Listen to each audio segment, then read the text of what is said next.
Okay sir, please carry on. एक फ़कीर अपनी मस्ती में गाया जा रहा था, गुनगुनाया जा रहा था, मुस्कुराया जा रहा था। उसकी चेहरे की चमक को देख सामने वाला चकित रह जाता था। सोचता था कि यह बूढ़ा इंसान इतना चेहरे पर चमक कैसे लिए हुए है, और उसके आवाज़ में इतनी चमक थी, इतनी दमक थी, इतनी धमक थी कि कोई सुने और मुड़कर देखे बिना नहीं रह सकता था। लोग समझता था कि आखिर इतनी चमक इनके चेहरे पर कैसे है, कहाँ से है, इतना दम्भ, इतनी ऊंची आवाज़, इतनी ऊंची बात इन्होंने कहाँ से पाई है। वह बार बार कहता, खुशियाँ ले लो, खुशियाँ ले लो, सिक्के ले लो। कोई समझा, कोई नहीं समझा। कोई समझता था यह बहुरूपिया है, कोई समझता था यह छलिया है, कोई समझता दीवाना है, कोई पागल समझता, कोई दीवाना समझता, कोई छलिया समझता था। आगे बढ़ता जा रहा था। जो बच्चे नादान थे, समझ नहीं आ रही थी, डुगडुगी की आवाज़ से उसके पीछे हो लिए। जो बच्चे थोड़े समझदार थे और कद काठी के बड़े थे, उन्होंने सिक्का पाने की ललक में सिक्कों की खनक के पीछे दौड़ लगाई। और वह फ़कीर आगे बढ़ा जा रहा था, डुगडुगी बजाया जा रहा था, बच्चे उसके पीछे पीछे भागे जा रहे थे, दौड़ते भागते, दौड़ते भागते। वह सिक्का अपने कब्जे में रखे हुए था और बच्चे थे कि मानते ही नहीं और थके जा रहे थे। थकान इतनी हो चुकी थी कि एक कदम बढ़ा नहीं जा रहा था, और ललक इतनी थी कि बिना सिक्का पाए वापस लौटा नहीं जा रहा था। सिक्का पाने की ललक में बच्चे भूख प्यास से अधमरे हुए जा रहे थे, उनकी हलक सूखी जा रही थी। अंत में बच्चे थक कर, निढाल होकर उस रेतीले स्थान पर इधर उधर भटकने लगे। पानी का कहीं स्रोत नहीं था, पानी दूर दूर तक दिखाई नहीं दे रहा था। बच्चे प्यास से तड़पने लगे, लेकिन फिर भी सिक्के पाने की ललक में, सिक्कों की खनक में, उनके धुन में वे उस फ़कीर के पीछे पीछे दौड़े जा रहे थे, दौड़े जा रहे थे। जब फ़कीर ने उनकी ओर निगाह दौड़ाई तो पाया कि बच्चे सारे थक चुके हैं। उन्होंने बीच में आकर अपने सिक्कों से भरी हुई पोटली आसमान की ओर उछाल दी। जो बच्चे थोड़े बड़े थे, थोड़े समझदार थे, उन्होंने सिक्कों पर कब्जा के लिहाज से और सबसे ज़्यादा पाने की ललक में दौड़ लगा दी और आपस में ही गुत्थम गुत्था हो लिए।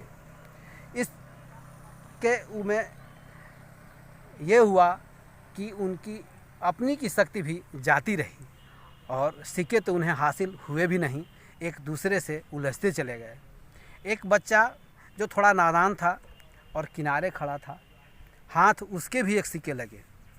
उसने उस सिक्के को बार बार उलट पुलट कर देखा और उदासीनता भरा उस सिक्के को उस फ़कीर की ओर उछाल दिया।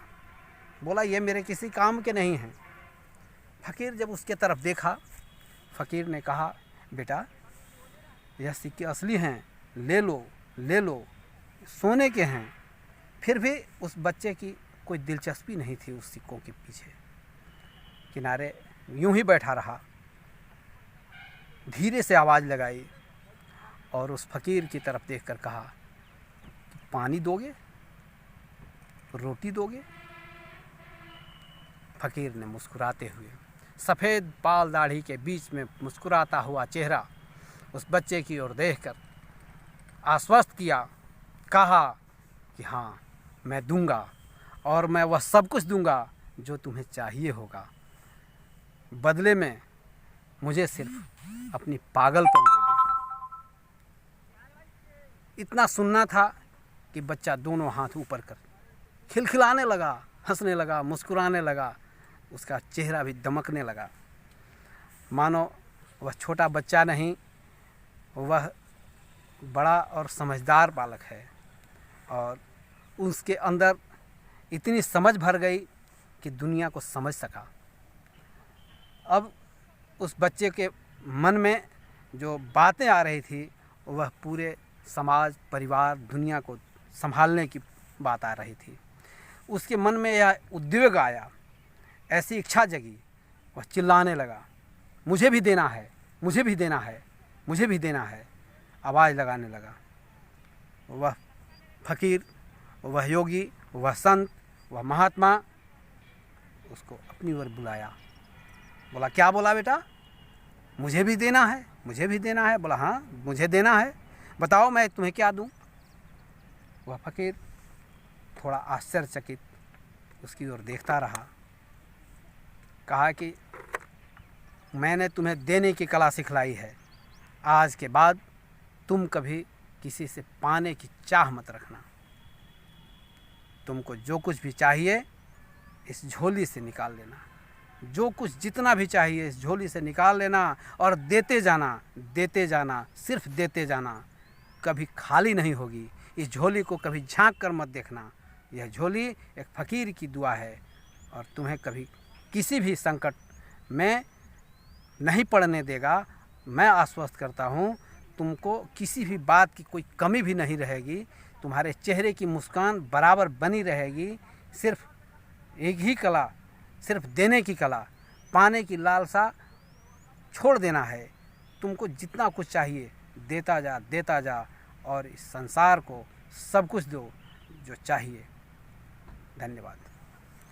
बहुत सुंदर, अति सुंदर, वेरी नाइस, अद्भुत, एक्सीलेंट, मार्वेलस, अंडरस्टैंडिंग।